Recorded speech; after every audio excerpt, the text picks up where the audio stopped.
Hi, my name is Elena Marte, and I'm here at the 4th installation of the Vacant Space Project at the Pompano Citi Centre, presented by Artistic Productions. Today we're going to take you around to the different venues to meet the artists and find out their inspirations behind the collections.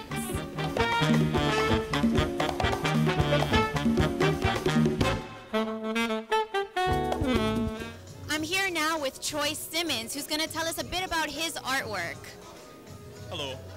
This particular piece is called Deconstruction, and with this particular piece, what I've done is integrated man and nature. I like to use material that is pretty much material from nature and also material that is man-made. This particular piece is, it has concrete and a material called Bohemia scandin, which is a wood material found out in East Texas and Alabama area. I'm here now with Nolan Hahn, and he's going to tell us about his collection. Yes, I do paintings of cinder blocks and cinder block walls. I've been doing it for many years. This one's called DNA because it's the foundation of my whole series. And what I do is I paint on silk, and then after the painting is finished, I cut out a piece of plywood that shape, and then I glue the silk onto the plywood for the hanging of it. Thank you, Charlotte, for putting it all together. I'm here now with Charlotte Sundquist, who is the backbone behind this event and also the president of Artistic Productions. So tell me, how did you put this event together? Honestly, I've done a few vacant space projects, and Pompano had given me the opportunity to do one space here for the last 2 months, and this month we've expanded, and I'm taking other artists and curators to take over the mall, hopefully for a one-night event, and really just bring a lot of art, music, and culture into North Broward. How have you seen this event grow throughout the different times that you have done it? Well, the first one that we had, there wasn't a lot of marketing or awareness as to what's going on. So we had about 200 people the first event. I think we had 300 the second, and this one I'm hoping that it'll be quite a bit more. When we add more artists and more music in, it brings a lot more awareness from friends, family, and I think getting on board, I've never seen them all this full other than when they have events. So it's really a nice mix of bringing people into an area that's typically very quiet. Hi. Hey, how are you doing tonight? I'm doing good. All right, so tell us the inspiration behind your artwork here. Inspiration, it's mainly by taking classic forms and working with them, conforming them, taking hand building and throwing it and stuff like that, and kind of warping it and making it wonky, as I used to say.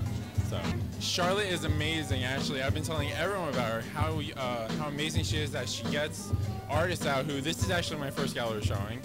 But it's very cool that she gets artists together and has these open spaces, and just what an amazing job she's doing. And I definitely do want to get to be more a part of her her work, and just just get in there with all this stuff. So I'm here with David Aaron Mack, also goes by Damn the Artist. Yes, I do. Tell us the inspiration behind the Imagination Factory.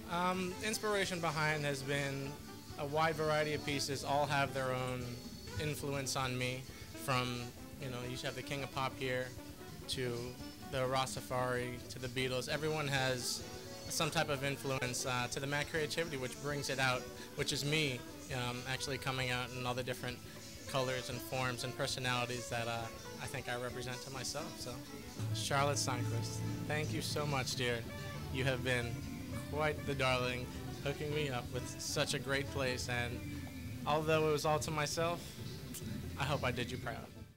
And why do you think it is important that they have events like this? Not only for you, you are an artist, but what about people who are like me, who just want to come and see the art? Why is it important for us to come here to events like this? Miami, as diverse as a city as it is, and Pompano, Fort Lauderdale, the Tri-County area, we don't have a very large art following. It's really limited. So it's really nice to have places put work up and expose people to artwork, because it's really lacking here. So the more, the better, I say. Artists I'm standing here with now are Christina Sierra and Lauren Jacobson, and their artwork, Business as Usual. Guys, what's the inspiration behind sandwiches and suitcases? Well, it's like the mystery of what's inside a briefcase. We don't come from that kind of background, so we decided that what they carried was something as innocuous as a sandwich. I would say it's the mystery of the person carrying the briefcase. What exactly do they keep that so special in there? And We honestly do think it's something that is just an everyday thing. Thank you, Charlotte. Charlotte, you are awesome. All right, thanks, guys.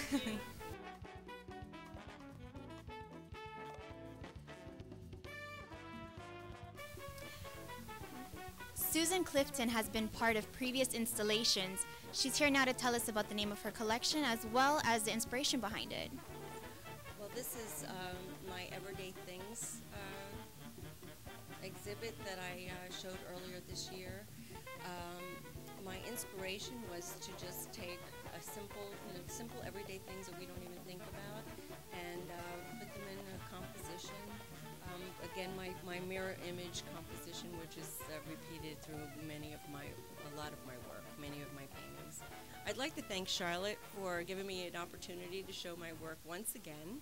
I was here two months ago with my flowers, and now I got to exhibit my everyday things, which a lot of people have not seen up till now. So thank you, Charlotte, and Artistic Productions.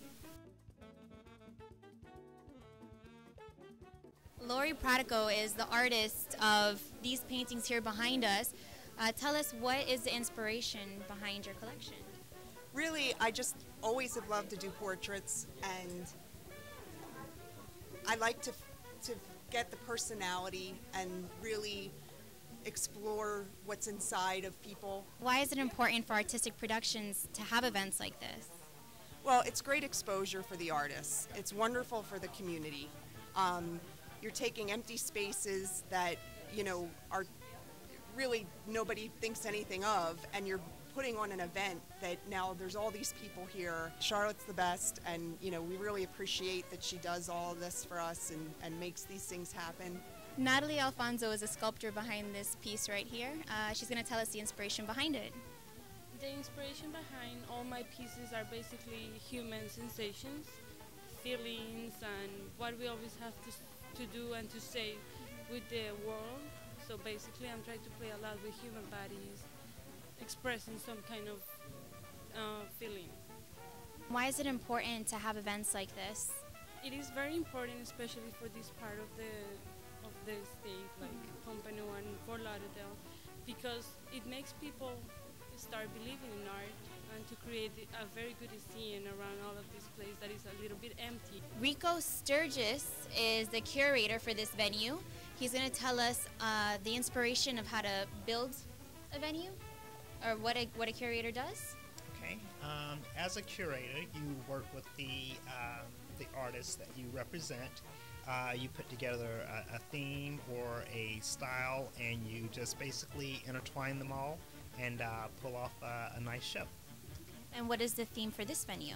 The theme for this venue would be urban art. As you can see, I'm representing 5 to 6 different artists that all have a graffiti theme or background. Why is it important for the Artistic Productions to have events like this? Like, it brings the community together, and then kind of like it creates like another view of how other people feel in the community, and then it's like it unites everybody together. What's the inspiration behind the artwork, the piece? Art Basel, Miami. It's one of the phenomenas of Miami, and everybody comes from all around the world to see it. And I'm really interested in, I just took my camera and laid it down on the table and was observing the artificial structures that they create for the Art Basel experience to make it look like a gallery. And a quick thanks to Charlotte, who put everything together. Definitely, thank you. And thank you to Jackie Tufford, who arranged this as well, too. Roshona is the artist of all these pieces here behind us. She's going to tell us the inspiration and also why it's important to have events like this in Pompano Beach. So Roshona, what's your inspiration behind this? My inspiration is everybody that I know. I have a connection to every painting in here. Like Leonardo da Vinci, I studied in Italy for 6 weeks, and so I definitely have a connection with him there. And with the Heat team, I love the Heat. And I actually got to meet Dwayne Wade, and he autographed it, so that's my connection to him. Why is it important for the Pompano community to have art shows like this one? Well, I haven't seen an art show like this for a long time. I know Charlotte's been doing them for a couple months, and it's very important to get the crowd, to get the audience involved. People that don't usually get to see art, they can see what you can do with it. Charlotte has been wonderful since it's an alternative space, which is great. It's not like a formal gallery. it gets work out to the community, which I think is a wonderful thing. It's not just strictly for artists. And so in that way, I think it's wonderful. And Pompano doesn't have a lot of art shows, and I think it's great to even just bring art to Pompano. I mean, I've never heard of shows really going on in Pompano until now. So in a way, everything's very new, you know, and it's experimental, and it makes it exciting. My name is Joshua Davis, and my work here is water and sewer systems, which are my family's business. And the reason I thought this would be a good topic is I always had an affinity for industrial and technological landscapes. An amazing thanks to Charlotte and to Jackie Tuford as well. I mean, both of them were hugely helpful to us, and I couldn't not be more thankful. What is your inspiration? I always I try to find whatever media that will satisfy the ideas that I have in my head. This one specific was studying nature, studying seeds and pods. I started finding all that vocabulary of forms that I really enjoyed working with, and it started with sketches, drawings, and then it started developing in a sculptural way, so you can see like wire sculptures of those forms and more solid kind of work. Charlotte, thank you so much for this opportunity. It's such an honor. Hi, my name is Jillian Taylor, and my artwork is about trying to take pieces of information and thoughts, and it's about a process of trying to build all these fragments that we always have floating around and try to reconstruct them into something that we can try to make sense of and see how these little pieces fit into a larger whole. I was really impressed by this whole venue and how much work this was here and how many people participated, and also thanks to Jackie Tuford, who curated the exhibition that I was in with some fellow artists. Okay, I'm here now with Robert Corhonen, and he does glamour portraits. He draws them himself. So tell me how you got started doing that. When I was a kid, I used to always like to draw my favorite, like rock stars and people that I knew.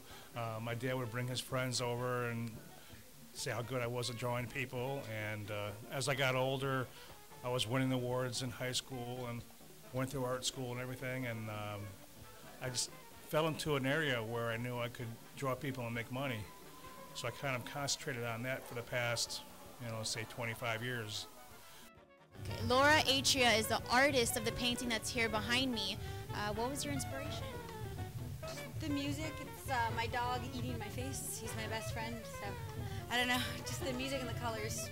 Is this your first installation? No, this is the second time I've painted here. I've painted other times live painting, but this is the second time for this particular thing. But no, it's fun. I love to live paint. It's fun. I like it. Why is it important for Pompano Beach to have events like this? Well, it's important for every place to have events like this. I think to just keep art out there and just so people can get aware. And I mean, who doesn't love art? So there you have it. That was a Vacant Space project hosted and presented by the Artistic Productions. If you're an art lover, if you're not, this is definitely an event to check out. It's something you can take from, learn from. The art is beautiful to look at, and check out for next time.